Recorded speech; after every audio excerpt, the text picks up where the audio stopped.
Please don't forget to subscribe Mufti Muhammad online for more Islamic بسم اللہ videos. الرحمن الرحیم۔ محمد مدثر کوئٹہ سے یہ بھائی سوال کرتے ہیں کہ شوال کے 6 روزوں کی فضیلت کیا ہے، یہ روزے کب رکھیں، ان روزوں کی نیت کیسے کرنی ہے، برائے مہربانی رہنمائی فرما دیں۔ بھائی نے بہت ہی اچھا سوال پوچھا ہے۔ دیکھیں، سب سے پہلے تو یہ جان لیں کہ شوال کے روزوں کی فضیلت کیا ہے۔ ان کے متعلق ابن ماجہ میں ایک حدیث مبارکہ موجود ہے۔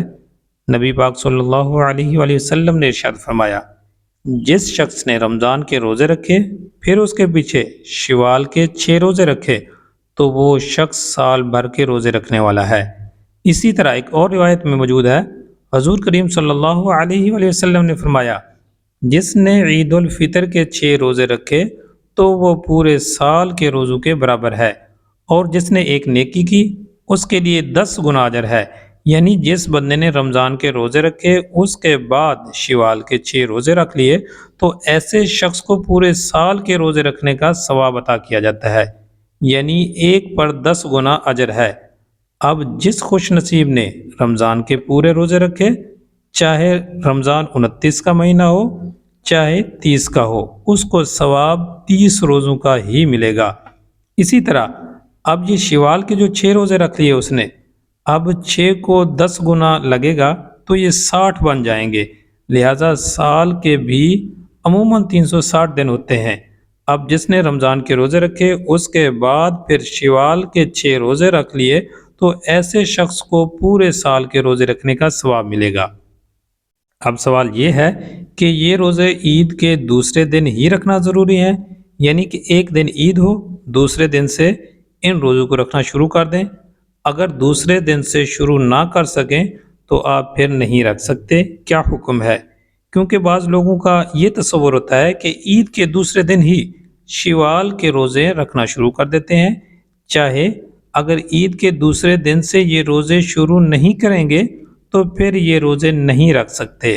تو یاد رکھیں، یہ تصور بالکل درست نہیں ہے، بلکہ شوال کے پورے مہینے میں جب بھی آپ چاہیں یہ روزے رکھ سکتے ہیں۔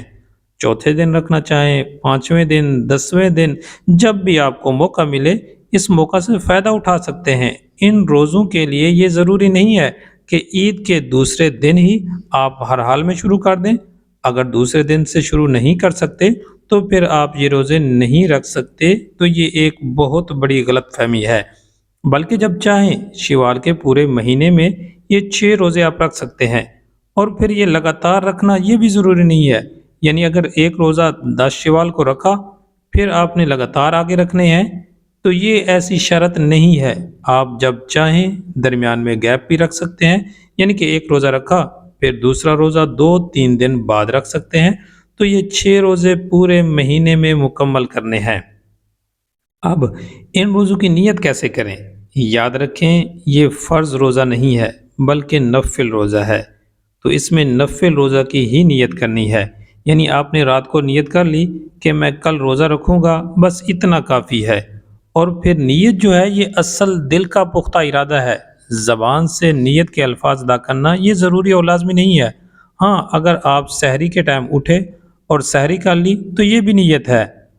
آخری اور لازمی بات اس میں یہ ہے کہ اگر کوئی عورت شادی شدہ ہے تو اس کے لیے لازمی ہے کہ وہ اپنے شوہر سے اجازت طلب کرے، شوہر سے اجازت لے۔ شوہر کی اجازت کے بغیر عورت یہ روزے نہیں رکھ سکتی، کیونکہ یہ نفل روزہ ہے، اور نفل روزہ رکھنے کے لیے شوہر سے اجازت لینا یہ شرط ہے۔ ہاں، اگر کسی کا شوہر آؤٹ آف کنٹری ہے اور یقین ہے کہ وہ ان ایام میں واپس نہیں آنے والا تو پھر ایسی عورت روزہ رکھ سکتی ہے، لیکن اگر شوہر گھر میں موجود ہے تو پھر شوہر کی اجازت لینا یہ ضروری ہے۔ فرض روزہ رکھنے کے لیے شوہر کی اجازت ضروری نہیں ہے، لیکن نفل روزہ کے لیے شوہر کی اجازت لینا یہ ضروری اور لازمی ہے۔ امید ہے بات سمجھ آ گئی ہوگی۔ اللہ تعالی ہم سب کو عمل کرنے کی توفیق بخشے، آمین۔